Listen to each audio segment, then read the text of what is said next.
Hello everyone, I'm the HappyCabbie. Recently there have been a lot of videos made about these reply channels popping up. The biggest complaints about these channels is they seem to reply to every popular video and nobody knows why.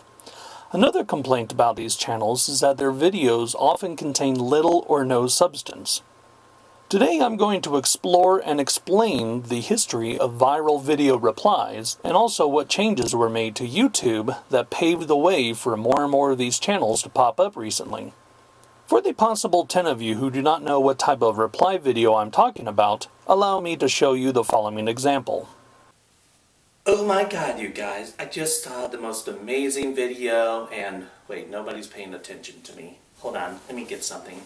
Okay. Take this and this. Oh, they're kind of lopsided. Let's move this.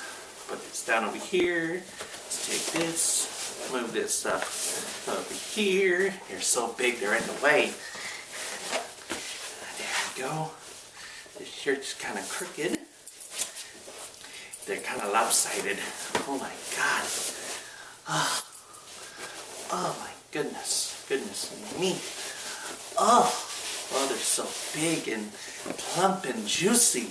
But anyway, yeah, the video's in the description or something like that. But anyway, that's all I have to say for today. Oh my god.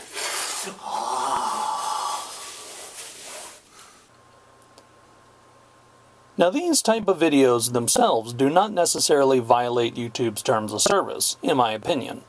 Anybody can post any video that they like. What has gotten some people into trouble is showing too much skin or spam tagging. A few others have had strikes for thumbnail abuse. Video Responses was a feature that was launched on May 16, 2006. It allowed users to attach their video as a response to others. Originally, the default setting for an uploaded video was for the video responses to automatically go through. Then in 2008, YouTube switched the default setting to the video responses to have to be approved. Of course, any video owner can go into their YouTube video settings and set the options for video responses however they like.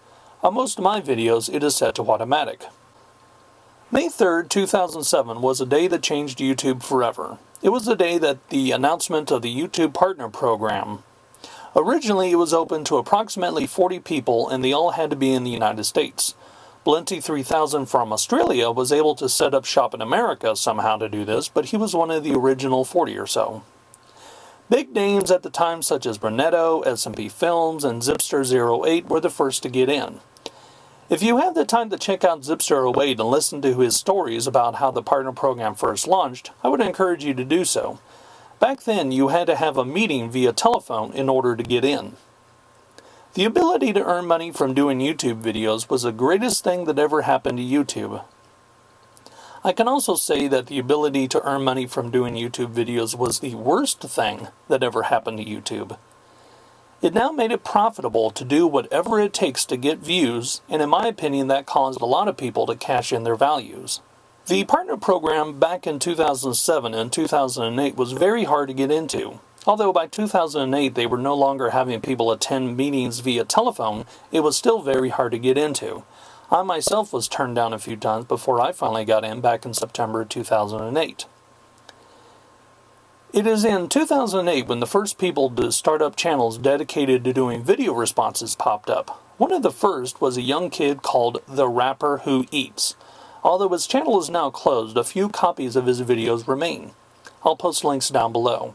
He never made any money from his videos. All he did was make faces at the camera and then post it as a reply to a popular video. He did it strictly for the lulz. Another early pioneer was HemiJeep19. However, before the days of HemiJeep19, he had a channel called The Video Response Hero. Eventually, he moved from that account to HemiJeep19 and then created a new channel dedicated to pointless video responses called HemiJeep19 Responds. To my knowledge, HemiJeep19 Responds was the first video response channel to be accepted into the YouTube partnership. To this day, he is one of the few who are YouTube partners. There were two major changes that happened that gave way to the rise of the current trend of reply channels. The first was the decision by YouTube to give the ability to monetize videos to people who were not YouTube partners. On August 25, 2009, YouTube launched the Individual Video Partnership Program. Basically, any video that got a quick surge in traffic would get an automated invite from YouTube to sign up for this program, create an AdSense account, and profit from their video. Eventually, this program was transitioned into the Account Monetization last year. This change meant it was no longer a requirement for a video to get a lot of hits before it was eligible to earn money. Now, everyone could start posting videos, and if they lived in one of the supported countries, they would get an invite to set up account monetization. I've seen accounts with as few as 20 subscribers get this invite.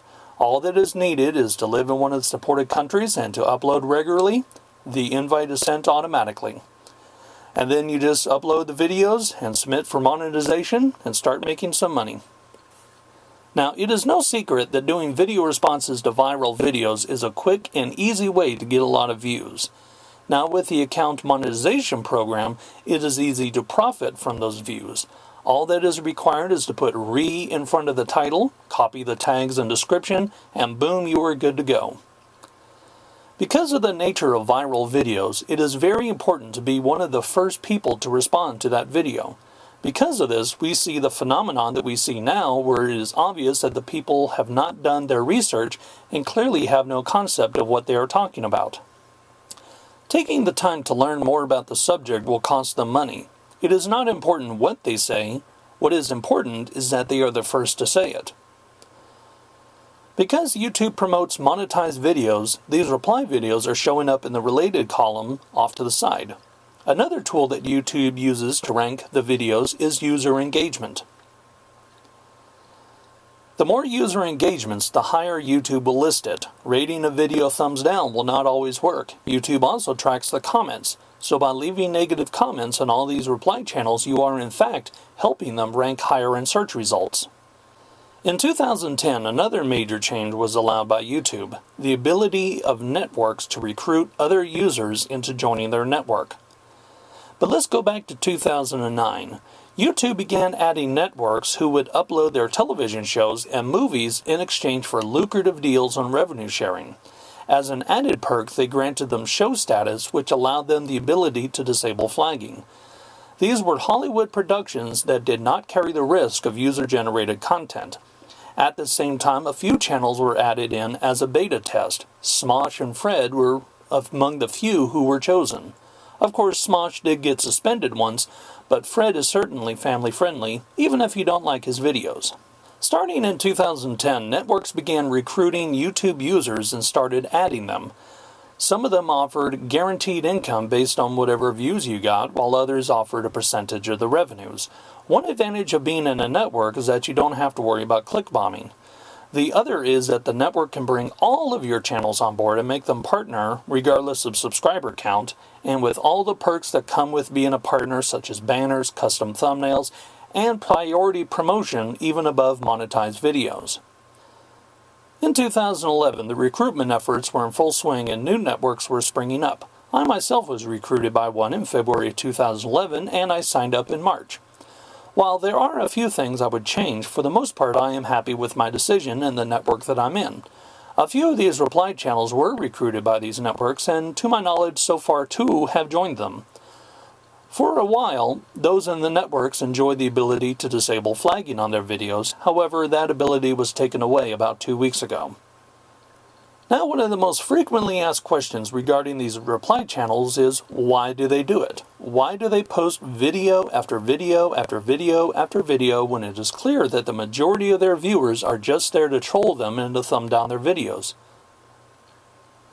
The answer is simple: money. Doing these videos is very profitable business. I've talked to several of them and they do earn thousands of dollars per month. It pays way more than a normal job would. Now, some of these reply channels are female, and some show a lot of hooters. One even uses an arrow to point to them. Of course, she denies this in one of her recent videos. She claimed that the arrow is pointing at her, not at her boobs, and that we are all perverts for thinking otherwise. I'm pointing at myself. I'm pointing at my boobs. Pointing at myself. Pointing at my boobs. Now, is it wrong to show off your body? No, I don't think it's wrong. We don't live in the Middle East where we put a burlap sack over our women. If a woman wants to dress and show off the twins, she has a right to do so. If a woman wants to earn a living from her body, that is her right and her choice. Now let's address the concept of spam. I have been seeing a lot of people throw this quote around from the community guidelines. Link is going to be down below, but here's the full quote. Everyone hates spam. Don't create misleading descriptions, tags, titles, or thumbnails in order to increase views. It is not okay to post large amounts of untargeted, unwanted, or repetitive content, including comments and private messages. Now, if you read this, it might appear to you that posting over 9,000 videos a day is against the rules. Well, sadly, this quote is taken out of context. Okay?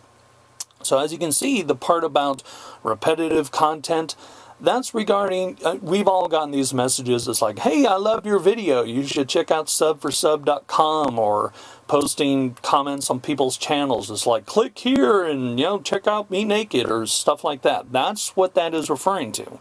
Now, there are people who do these reply videos who do put in repetitive spam in the video description. I would like to refer to everyone to page 41 of the YouTube playbook, where it says that doing this is against the rules. Link to that playbook will be down below. Now, is copying someone's tags and video descriptions misleading? Ultimately, I think this is a question that YouTube will have to decide. In my opinion, it is not. However, hopefully we can get a ruling from YouTube on this one. I will do what little I can to see if I can get a statement issued on this. There have been a few of the large channels that have actually gone and changed their tags to, try and circumvent these reply channels, and that seems to be a pretty crafty idea. Now, as a person who regularly does video responses to other users, I do have a grievance with these reply channels. The video responses that I do actually engage the person I'm responding to. Sometimes I will post a video response being critical of someone else's opinion and explaining why I disagree. Other times I'll post a video to show my support of someone or their opinion. And a few times I've even posted a video solely for the purpose of sending my audience to someone else, like a shout-out video, for example. Now, as a result of so many of these reply channels springing up, many of the larger YouTubers just hit the ignore on all video responses, regardless of who it is from.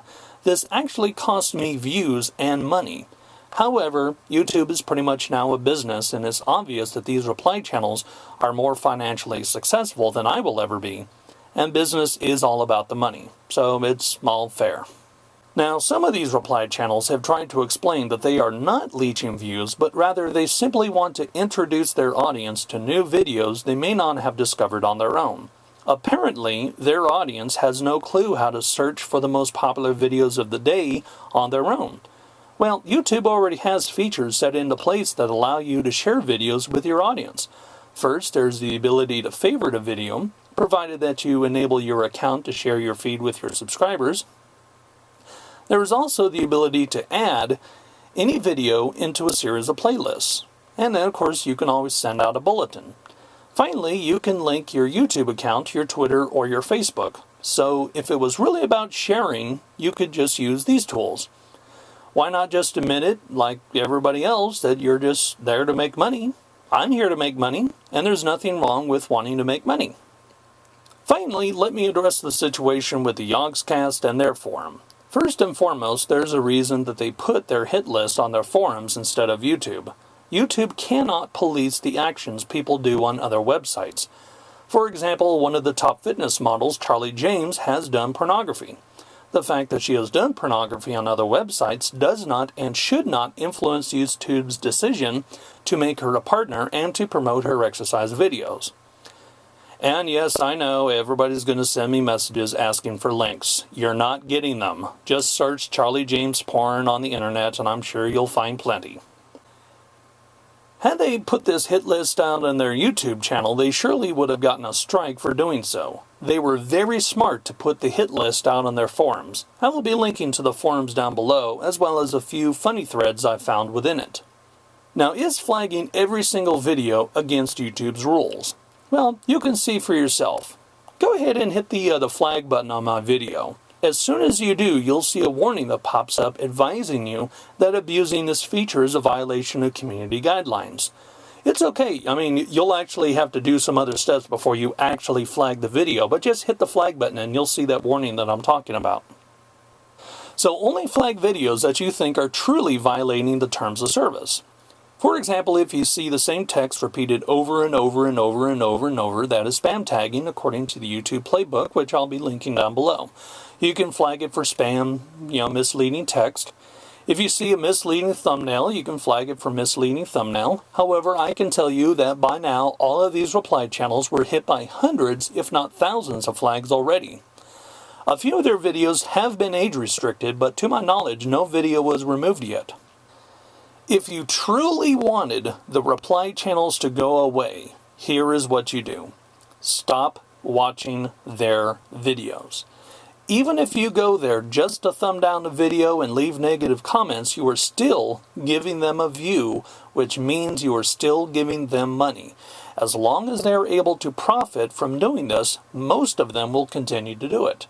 Before the ability to earn money doing these videos, very few of these channels existed. Now, what is the future of these reply channels? Eventually, I think YouTube is going to listen to their top partners and come up with an algorithm change that will prevent poorly rated videos from showing up in the related videos column. When that happens, it will cause a dive in the earnings for these channels, and most of them will go away. I am the HappyCabbie. There is lots of information down in the video description. I would encourage you to all please rate this video and possibly try and share it with a few people. At least 9,000 should be fine. Over 9,000. I think a lot of people will be interested to know the history and the future of this reply trend. I thank you all for watching. Have a good day.